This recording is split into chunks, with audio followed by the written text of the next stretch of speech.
This morning's text comes from the Gospel of Luke, penned by someone who was a really good writer.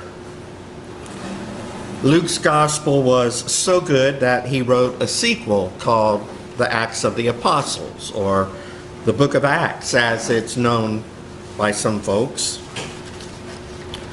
Luke was not only a good writer, but he probably would have made a good preacher too, because one of the marks of a good preacher is the ability to apply the text in such a way that it addresses the things that the listening audience is going through.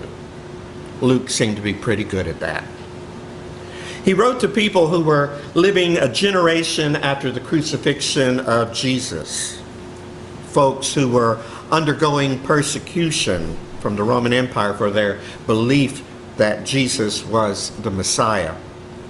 On top of that, they were people who were growing pretty discouraged as they waited year after year for the promised return of the Messiah. Year after year, and still no Jesus.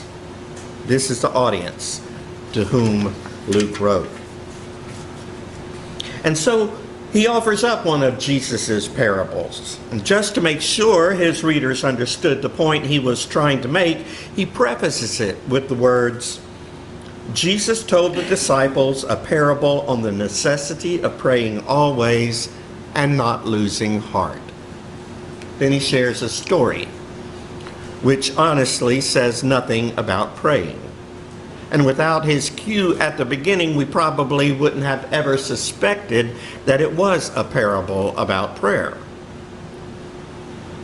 But Luke, to underscore his point, has Jesus saying at its conclusion that God's going to make everything right and Jesus will return soon as long as you keep on praying.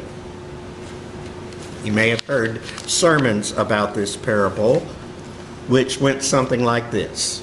If you pray untiringly, God will answer your prayer, just like the unjust judge eventually answered the widow's plea for justice. And that's fine until the person prays untiringly for a loved one with cancer to be cured and the loved one dies. It's fine until the lesbian, the gay man, the bisexual, or the transgender person prays every day to wake up heterosexual or cisgender, and it never happens. And the preacher responds by saying, yes, God answered the prayer, and the answer was no. Which kind of sucks if you think about it. A sentiment Luke's audience would probably have shared, since they no doubt prayed unceasingly but still continued to experience persecution.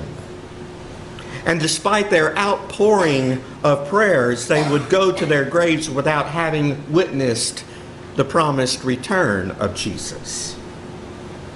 Luke may have been doing his best to encourage his readers, but unfortunately, he was doing it with false platitudes. So then, what do we do with this parable? Is there nothing in it for us? Well, I think it does have value if we don't try to twist it into something that it's not. So let's look at it again. It's a parable about a widow. Bible scholar John Pilch tells us the word for widow in Hebrew means silent one, or one unable to speak. In the ancient world, only men spoke publicly. Women weren't allowed to speak on their own behalf. Widows were especially silent because they didn't even have a husband to speak up for them. So who are today's silent ones? There are women who have been sexually assaulted and made to feel shame about it. They are LGBTQ people who are fired from their jobs in the name of religious freedom. There are people of color who are gunned down within their own homes by the police. They are transgender people, especially trans women of color who live in fear for their lives. They are the refugees who flee from their war-torn homeland and are treated worse than criminals if they make it across our border. They are U.S. citizens who are treated with suspicion because of their brown skin and their accent. They are Jews and Sikhs and Muslims and atheists and anyone who isn't Christian. They are people whose land has been stolen from them by the government for the sake of an oil pipeline. These are today's silent ones who are pushed to the side, ignored, trampled, ridiculed, berated, and otherwise treated as if they are disposable. And who is the judge in this story? The judge who feared no one, not even God. Well, some things never change. The judge in this story is the judge in today's story, too. It's the federal judge of the Northern District of Texas who on Tuesday overturned Obamacare protections for transgender patients, ruling that a 2016 policy violates the religious freedom of Christian providers. The judge is the politician who takes bribes and assumes they are above the law. The judge are the lawmakers who defend detention facilities despite the inhumane conditions that include overcrowded cells, rampant disease, and asylum seekers who have not been allowed to wash or brush their teeth for weeks at a time. The judge is a president who takes to Twitter to mock a 16-year-old climate activist.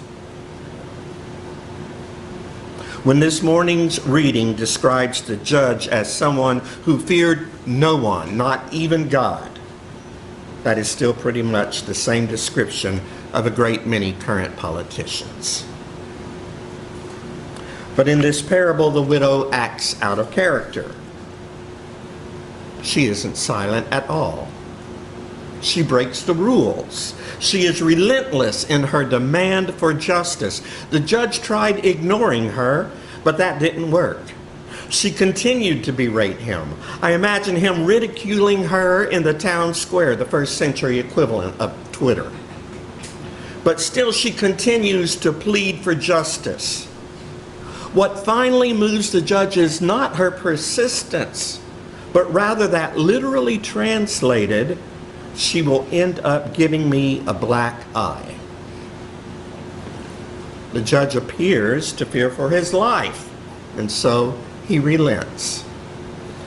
And a just ruling is finally granted. And that's the end of the parable. A parable which, if taken at face value, says, if you want things to change in your world, you need to be tenacious and untiring in your protest against injustice. Jesus was that bothersome widow as he spoke out against the wealthy elite, the religious fundamentalists, and the oppressive Roman Empire. He was relentless in his defense of marginalized people of his day, who took the form of lepers, prostitutes, and Gentiles. He shouted for justice, and the powers that be tried everything to silence him. They even tried killing him, but that didn't work either. It's a powerful message for you and me. And quite honestly, I think it's more powerful than Luke's message to pray unceasingly. It's a parable for our day and age when this week a study revealed that 21% of LGBTQ adults aren't registered to vote. That's 1 in every 5 queer adults who have accepted their role as silent ones at the ballot box.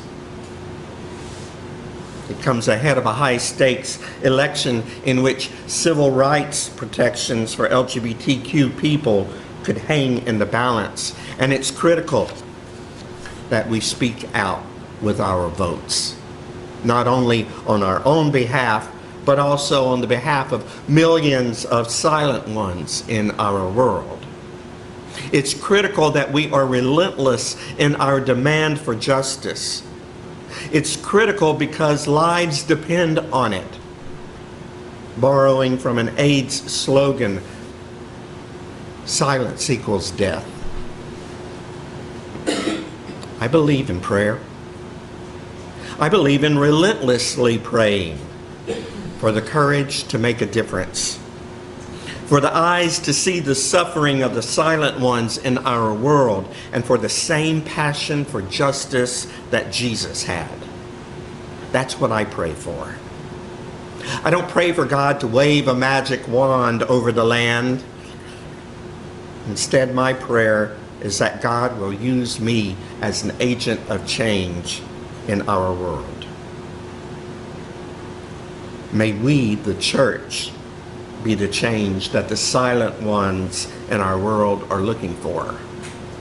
May we be the voice for the voiceless, and may we not grow weary in our calling. Amen.